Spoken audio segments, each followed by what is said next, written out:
Good evening, everybody. It's now 8 o'clock on Monday, the 18th of August, and we want to just commence our tutorial, mathematics didactics tutorial. I thought just to have a little bit of fun to start off, I'd wear a hat. I'm just raising the hat here. And then I also thought that another good thing to do would be just to have a bit of a drum roll. Alright, I think a drum roll is quite neat there. Let's hear it. Oh, I can give you a bugle blast as well. Alright, thank you. That's all. You don't have to clap hands.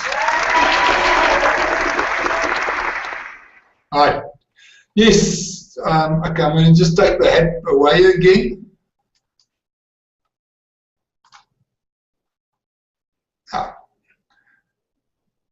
I just want to welcome everybody here. I see, I think it's at Salt River. Shireen's there. Good evening, Shireen. Hello, nice to see you. All right, I'll assure you that you're going to have fun in this lesson, in this tutorial tonight.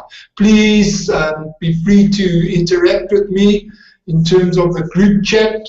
You can also email me afterwards. You can phone me later on during the week as well. Anyway, just if there's questions as regards to what I've done tonight, then feel quite free to contact me with that as well.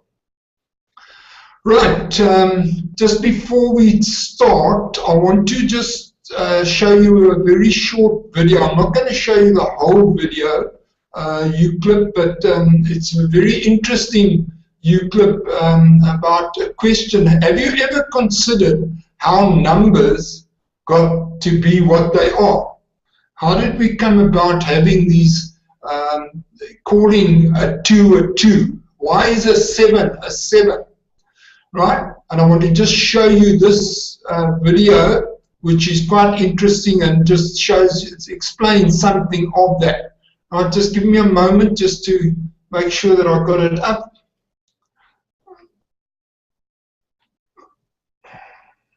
No, wrong one, sorry.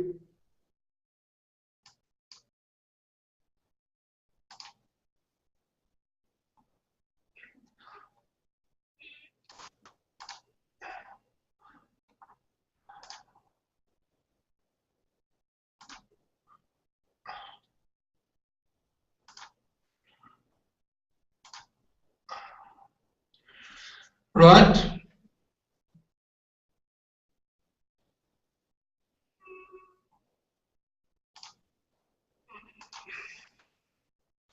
This is the set of numbers. Now I'm going to just fast forward.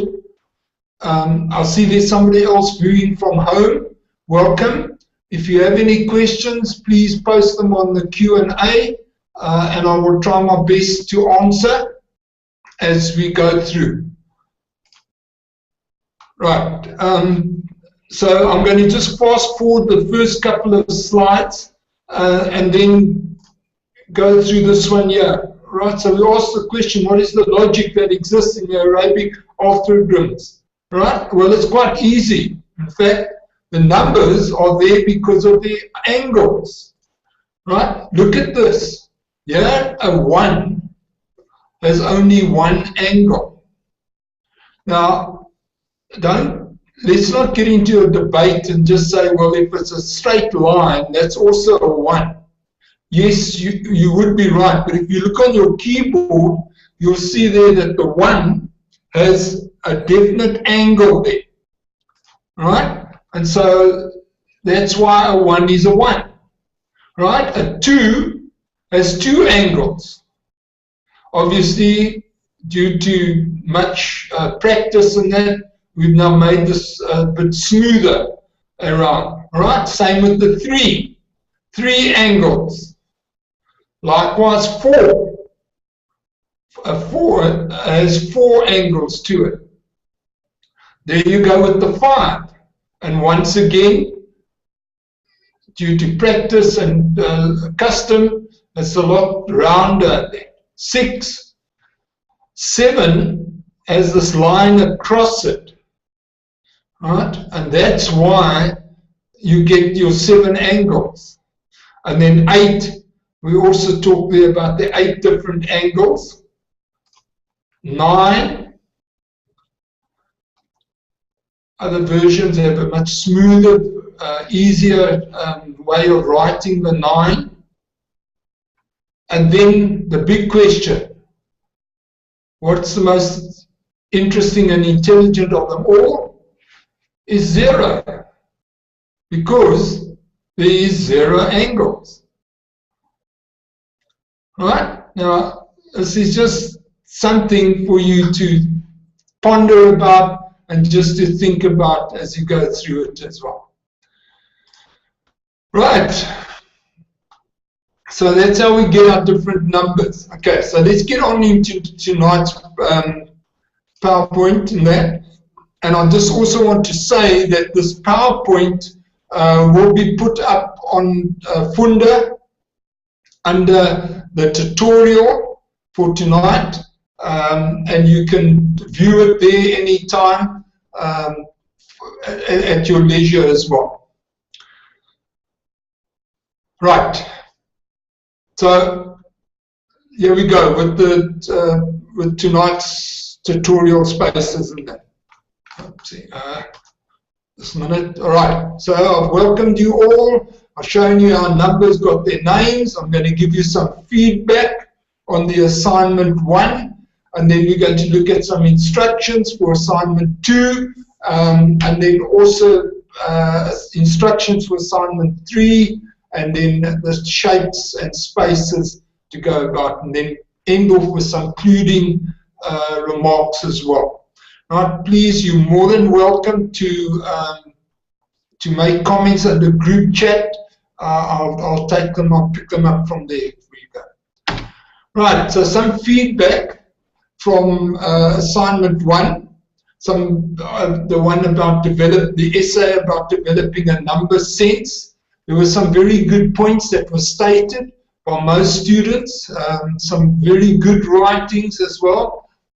Just one point about academic writing. Please, students, you must acknowledge your authors or the sources where you get your information from.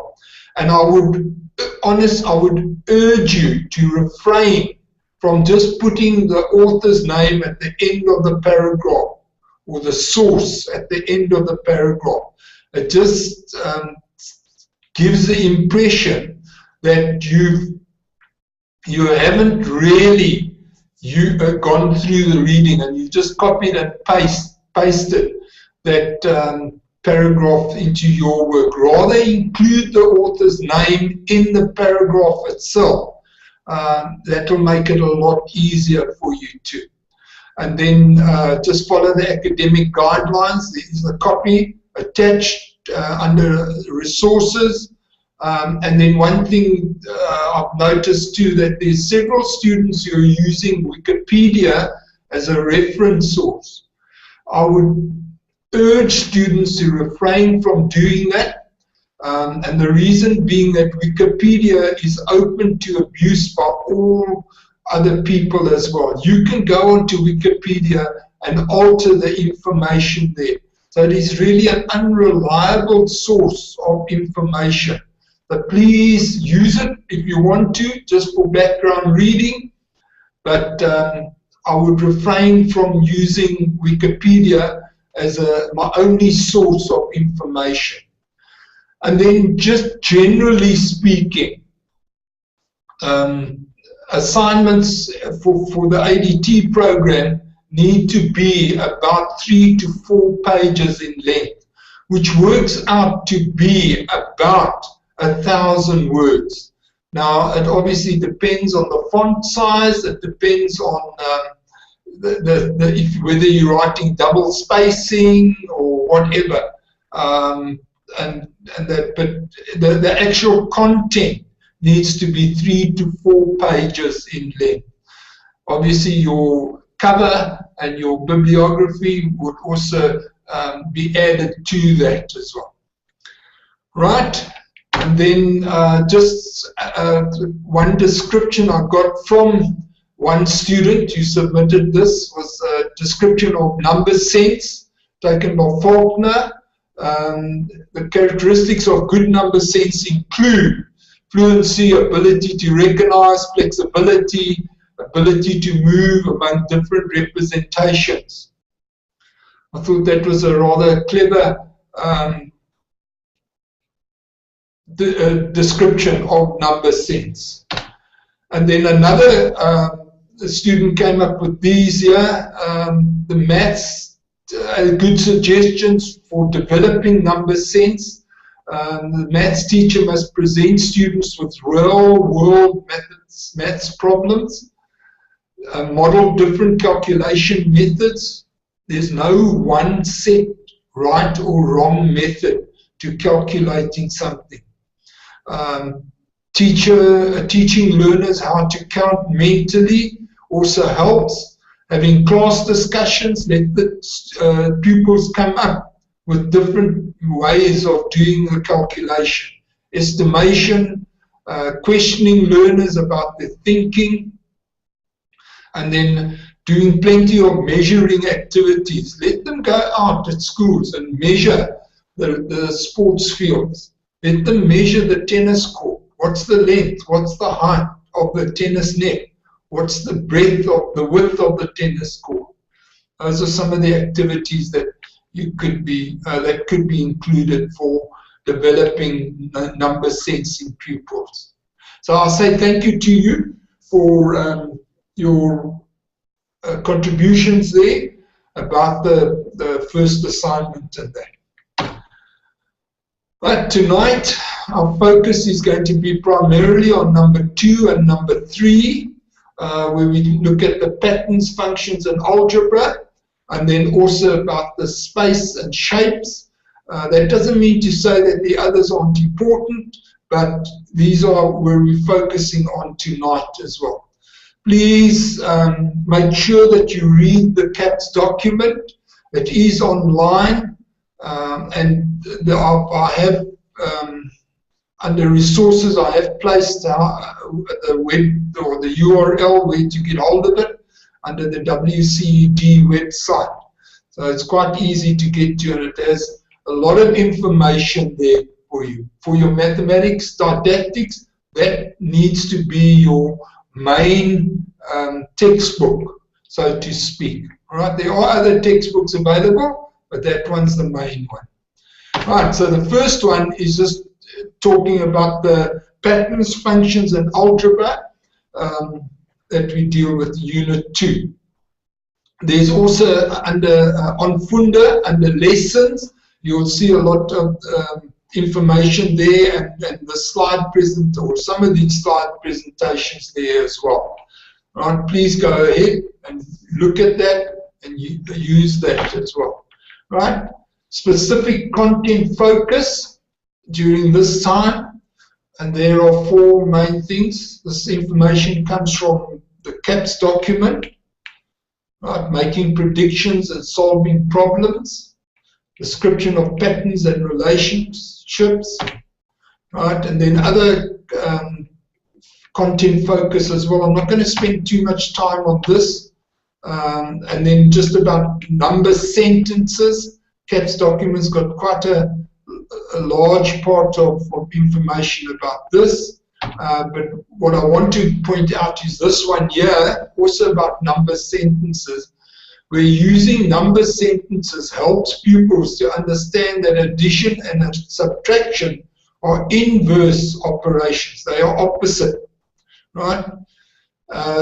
Subtraction undoes what additions can do, and addition undoes what subtractions can do. Right, and the example there of 58 minus 58 will give you 0. And then you can also use additions to check subtractions, and vice versa as well. And that once pupils get to know that, it becomes so much easier for them to understand and to work out what is the pattern or the function of the numbers. Right, look at this one. I want you to continue the pattern here. If you look on the far left, under number 1, you'll see there's only one pattern, one dot, and then under number 2, there are 3. All right. Number 3, there are 5. Number 4, there are 7 dots. So what has happened? What is the pattern here? They've continued adding 2 to each of them. All right.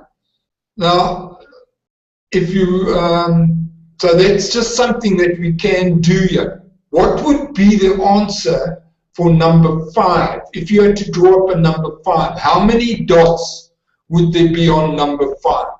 Can you just write the answer in group chat? My question to you is, how many dots would there be in a number 5 space? Sorry. How many dots would there be in a number 5 space over here?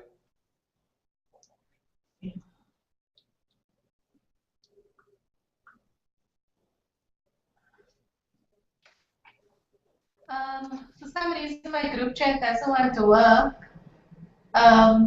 It's 9. That's correct, Shireen. There would be 9 dots under number 5. All right. As you can see, there's 1, and then they've added 2. That's 3, and then they've added another 2, makes 5. There your 5. They've added another 2, and then they will add another 2 over here. So 7 plus 2 would then give you the 9. All right, and also you'll see the sides going down of the T would be lengthened as well. Okay, that was one little exercise there. Let's go on to the next one. Sorry, next one. Right. I want you just to write down this table, have a look at it, and work out what are the patterns here. Continue the pattern. So in activity number 1, and then I want you just to write down these 5 columns. So it's 2, 4, 6, 8, 10. And below that, just write down what is the pattern that's developing here in terms of these numbers.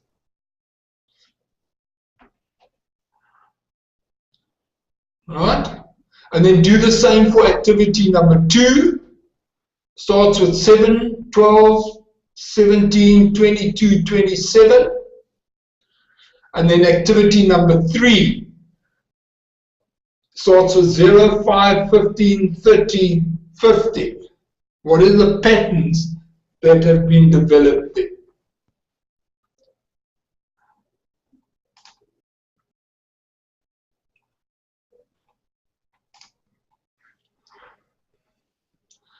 Just give you a minute to complete that.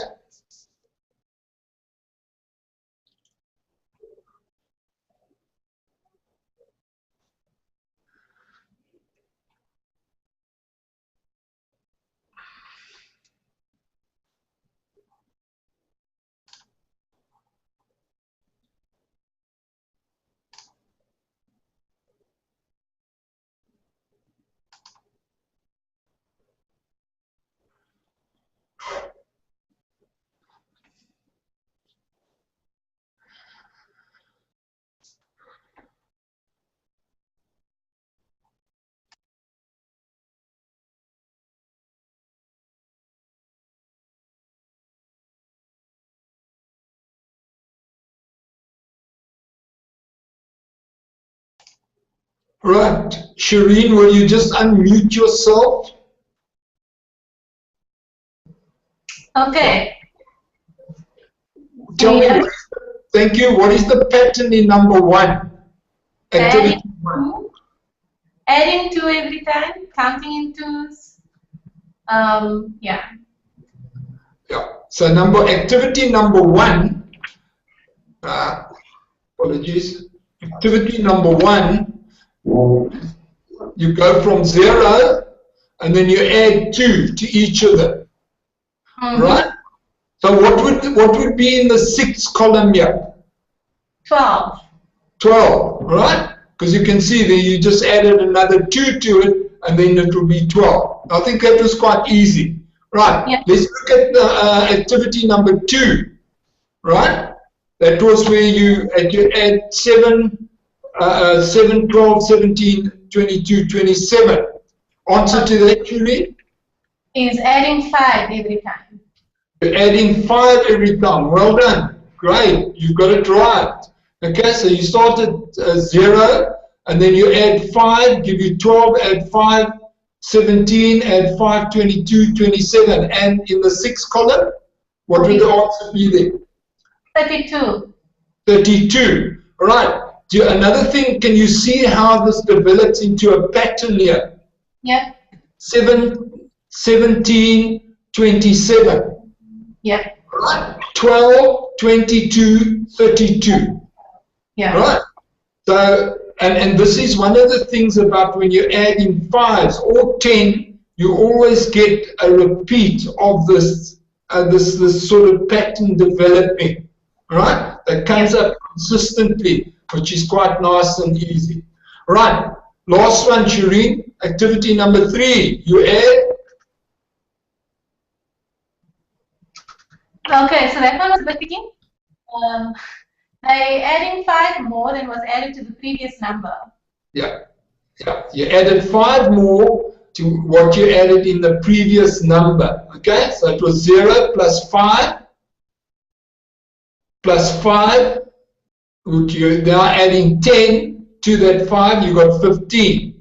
And then you add another 5 to it, you then added 15 to that, you got 30.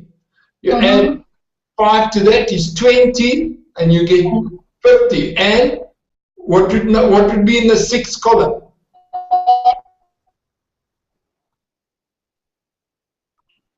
Um, 75. 75, correct. Well done. All right, you add another 5 to the 20 and add it to the 50, and you get 75. Right, and so you can see how the pattern goes on here as well. Now, thank you, Shireen. That was well done. All right, thank you. I'm going to just mute you so that the comment is better here. Right. This brings about, and there's a complete answer sheet of those activities that we did now. Right, adding 2s, adding 5s. And adding 5 to the previous number. And you can do this with any other number, any numbers really. And then you eventually build up the pattern. You discover what the pattern is. And what a very important teaching principle is established in this way, is that we started with something that was very simple and very basic. And then we went on to something that was much more difficult. So in teaching, and in particularly teaching maths, we must make sure that we start with what is simple and basic, in which the pupils will be able to manage, and then we move on to something far more challenging that will encourage greater thought and demand from them for what we're requiring here as well. Right? So that becomes a very important teaching principle. Go from the known and what is easier to the much more difficult and to the unknown in all our teaching and that. Right. Let's go on. So your check for assignment 2, where you have to develop numeric patterns or number patterns. Please make sure that you go and you look at your e-guide. You need to draw up a variety of activities. Therefore, grade 5 class, make sure that you add a memorandum in as well, giving the answers. And students, I deliberately did not include I didn't include a length in this activity because it's difficult to see what type of activities you're going to do for this assignment. But as a general rule, we're looking at about 3 to 4 pages or thereabout. Listen, I think a half a page isn't going to do justice. You need to do a lot more than that as well. But on the other hand, don't give me 10 pages. Look at the rubric in the e-guide. There are some resources in the e-guide, and you can use those as well to help you. Right? The e-guide's under the lessons as well as under resources on Fundo as well.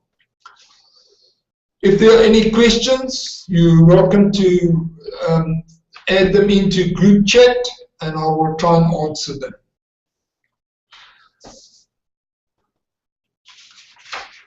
Right, let's move on to our next one. Next unit, we talk about shapes or space and shapes, geometry.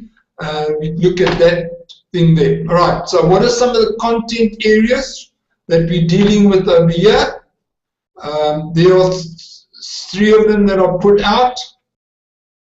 Helps understanding the patterns and form, focuses on relations, 2- and 3-dimensional objects as well. Right, and then some of the specific content focus as well. What I just want to really concentrate here on is this last one. Pupils need to describe location, transformation, and symmetry. Right? Location, transformation, and symmetry. Now let me just go through those as well, just to help you. And you'll see here with location, we talk about absolute location and relative location. What is the difference of that? Right? First of all, absolute location is defined as a place where you use coordinates to give you that place. All right? Using a coordinate system. And this is what you do on maps with the lines of longitude, lines of latitude. And that will be your absolute location. Relative location is in relation to another place or landmark. Okay, those are 2 important definitions of location. Now let me show you in a picture what we actually mean here. All right? On the left-hand side, we have a picture of the globe with the lines of longitude and lines of latitude. Lines of latitude going parallel to the equator, lines of longitude going from pole to pole. Now, if you take that point over there where the arrow is pointing, at point 40 degrees north and 60 degrees west, that is an absolute location. Right? That's a specific point. You can go there and I can tell you that I will meet you at that point there, and we can be at that point and it can be agreed upon. Right? That's absolute location. Relative location is in relation to some other place or tree, in this instance with these pictures here, with in some place of a tree here. Right? So in this picture over here, the picture in the center, the man is standing on the west side of the tree. Right? How do you know he's west? Because he's west of that specific tree there. Right? Or he might be on the east side. Now, if I said to you, I will meet you at the tree, you wouldn't know exactly where it is. Right? So that's why I say to you, I will meet you on the west side of that apple tree standing there. Now, that's what we give by relative location. This little girl is standing underneath the tree stump. Very old tree stump here. And that's a specific place. I will meet you if you stand underneath the tree trunk. That's where we will meet. All right? We're not going to meet anywhere else, but it's just a relative. Unless I find that tree stump, we may never ever meet. Now, that's just one example. The differences between absolute location and relative location. right? Transformation, moving a shape so that it is in a different position but still has the same size and angles, area, angles, and line lengths. So there you can see, there's the shape there, the triangle, and we've now switched it over. It's still got the same length, line lengths, all right? It's still got the same area, and it's still got the same size as well, right? You can flip it over. That's transformation, okay? And then the third point there that I deal with is symmetry. Symmetry is when one shape becomes exactly like another if you flip, slide, or turn it around. It's as if you've taken a piece of paper and you folded them over, and the one fits onto the other over here. And there's the example of the dog, right? The one ear will correspond with the other ear. One eye, all right? And so you go on. There's complete symmetry in the picture that you can see here as well, right? There's another picture example of symmetry. Snow-capped mountain with a lake. Sorry, I must just show you, just go back one. Yeah, with this dog, it's symmetrical on a vertical line, all right? The dog is symmetrical on a vertical line. In this one over here, there's symmetry on a horizontal line, right? And there's the top of the mountain there. Unfortunately, because of the wind and the ripple in the water, it's not perfect symmetry in this case, but it does serve the purpose of just showing that there is a difference there as well. Right, have a look at this. Example of symmetry. All right, that T-shaped, you can put it on a piece of paper, fold it over, and it would be exactly the same. Right? There are two other examples of symmetry. There's a face, right? Eyes, mouth, right? It's symmetrical on a vertical line. There, one eye, right? And it's also symmetrical on a horizontal line. Okay? There's the mouth, it would work out together. On this shape over here, you have the same thing. Horizontal line, vertical line, symmetrical, and horizontal line, also symmetrical. If you folded the paper over, but that end came down to this end, it would be symmetrical. Right, let's have a look at this. Come on, Shireen. Which of these figures, which of the following letters are symmetrical? Just unmute yourself, or you can write it in group chat if you want to. I think the W is symmetrical, but only horizontally, if I am correct, not vertically. And then the H, it can be both horizontally and vertically. Good. I think the A only horizontally, and then, am I right? Not horizontally. No, not horizontal, it's vertical. Only vertically. And then, Shireen, just remember that this is vertical, going up and down, and horizontal is going across. And then the T vertically as well. All right, let's have a look. Well done. All right, you can just mute yourself. Let's have a look and see what happens here. There you are. It's a W is symmetrical with a vertical line. Right, that point would go over to that one, not a horizontal line. Okay, and then the H, you were correct. Okay, the A and the T. And then you also did mention, and well done on this, you spotted that the H was also symmetrical on a horizontal line as well. So well done. You're a good student. Eh? Well done. Maybe I must give you a drum roll. All right, let's go on. Try this one now. Which numbers 0 to 9 are symmetrical? Which numbers 0 to 9 are symmetrical? You can unmute yourself and tell me. It's quite difficult. I need to see the visual. No visual.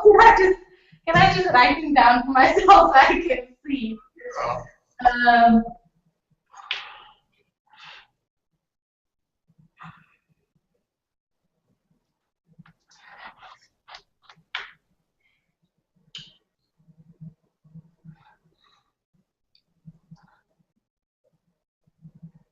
Okay, I think it's 0, 1, 3,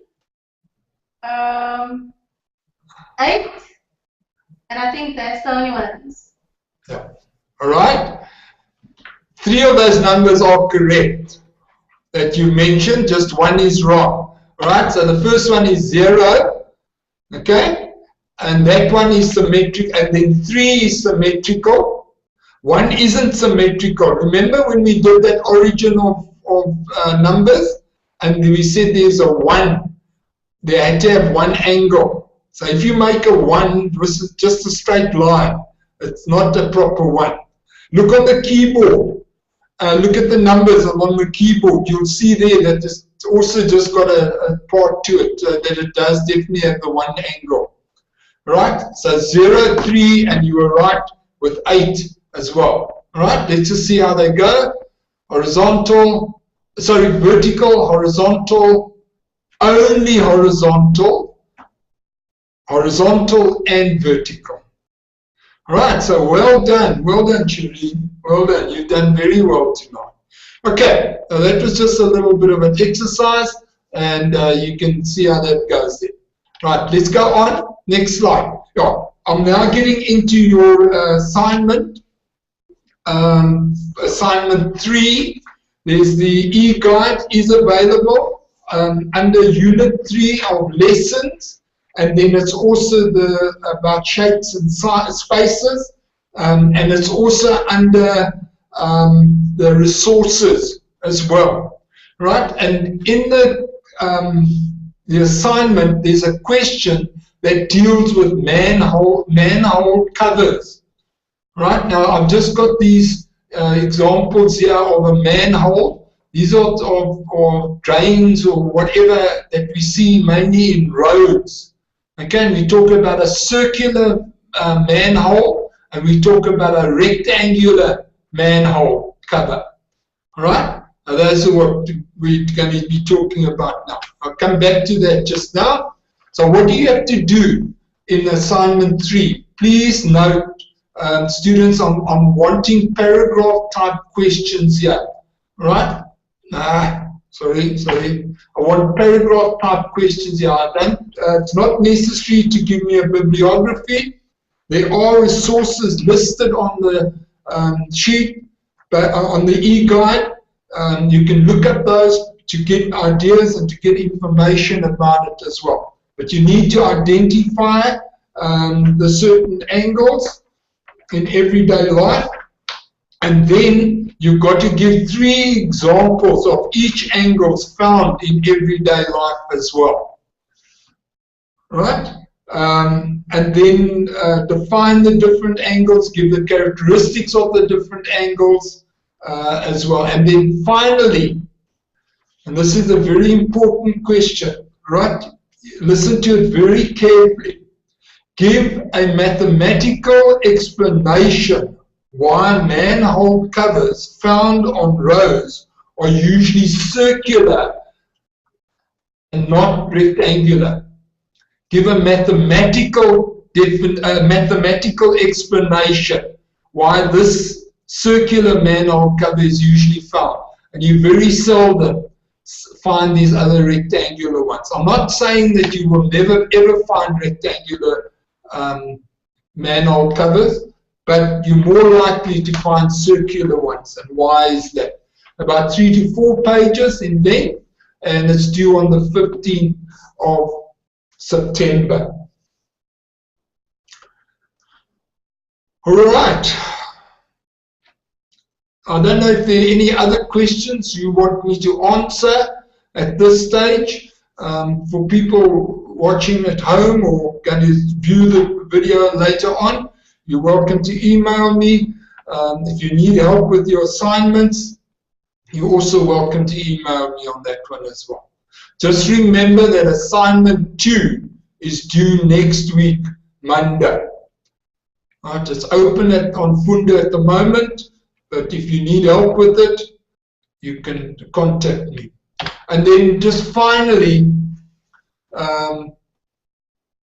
just some other points here, important dates. Your assignment 2 is due on the 25th of August, assignment 3 on the 15th of September, and then our next tutorial will be on the 22nd of September.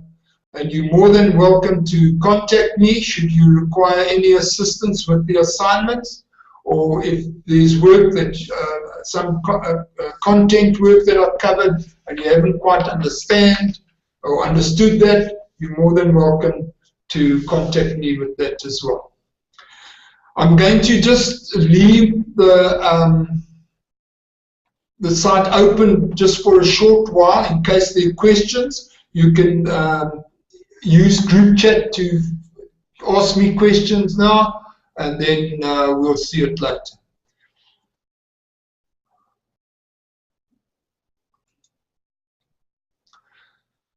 Right, I want to say thank you to Shireen. I see I've got a thank you from you. It's been really great interacting with you tonight, and thank you to all the other students out there as well. And I look forward to